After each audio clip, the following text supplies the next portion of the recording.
Hi there. So in our last video, we soldered components onto this board here. Today we're going to basically connect these cartridge edges together. Initially I was going to use ribbon cable, but the wire connection is not that strong, so I'm going to be using a bunch of single strand 22 gauge wire that are basically cut the same length to connect it this way. Might not be the prettiest thing, but that's what we're going to attempt to do. Okay, so not sure how well this will turn out, but we will see.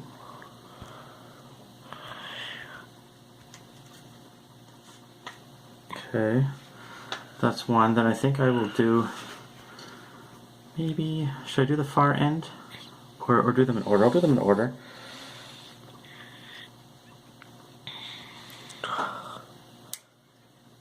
Okay.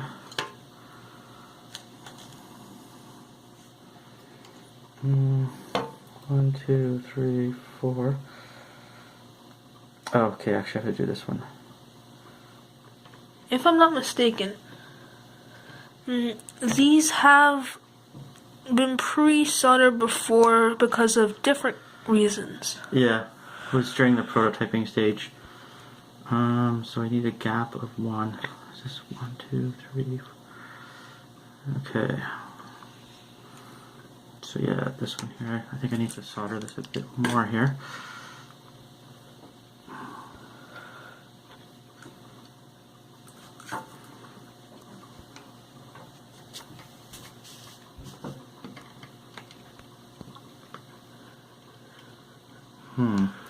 That's not great, but I will let it stand. Okay, I think that'll do.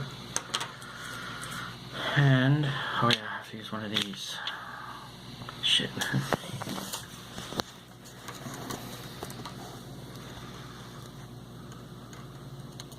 Uh-oh. I think that'll be okay. Unless I saw, oh, I might have shorted these out. So what happened? Okay. I'll have to measure continuity here. If they're shorted, I have to... Okay, so we'll be back in a sec. Yeah.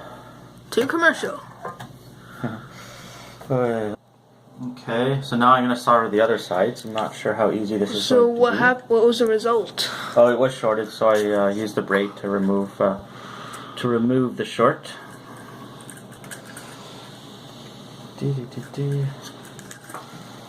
Okay.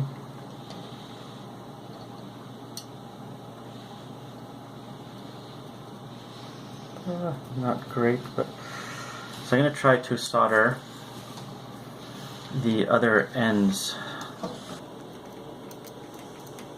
Now that will be hard to work with because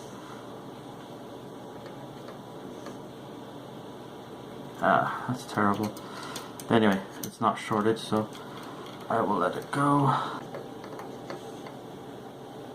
Okay, somehow that worked. Now I gotta get these in the right order. This one is acting kind of long here.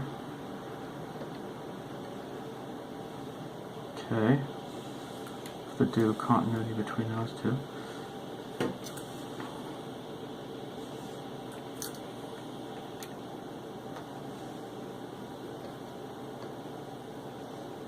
Okay.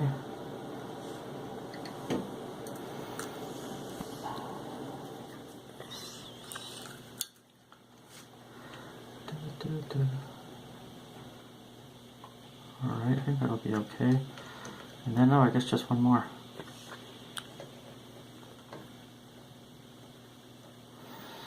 Okay. Believe it or not, that's half of it. Okay, so I'm getting my girlfriend to help me do the filming. This is the unveiling. I have no idea if it'll work. But so here, I have the board that I worked on. This is the RetroPort adapter. I finished soldering this connection together, and here we have a Nintendo game, Super Spike V-Ball. I have it set up for AV2 on my TV. Now, when I plug this in, I'm hoping that I see something from the Nintendo. So film the TV now, Jack? I don't know.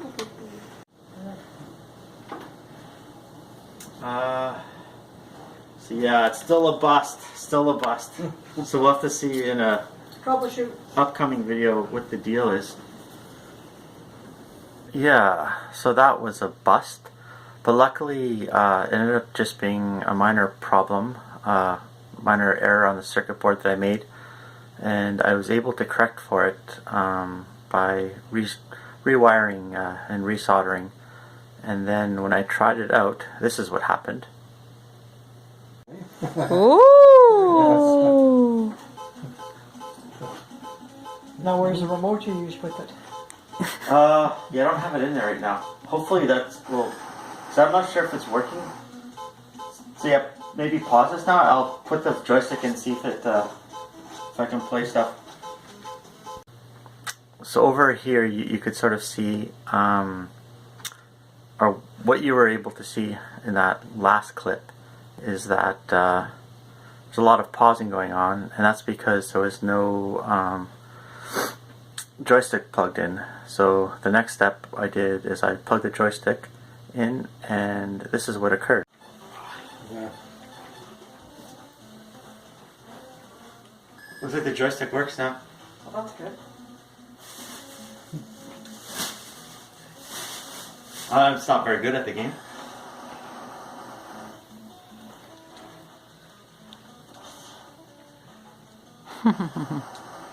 Yeah, maybe not the best game to start with. Okay. Well, it's volleyball, eh? There you go. Anyway, that's good. It illustrates that it works, so happy about that.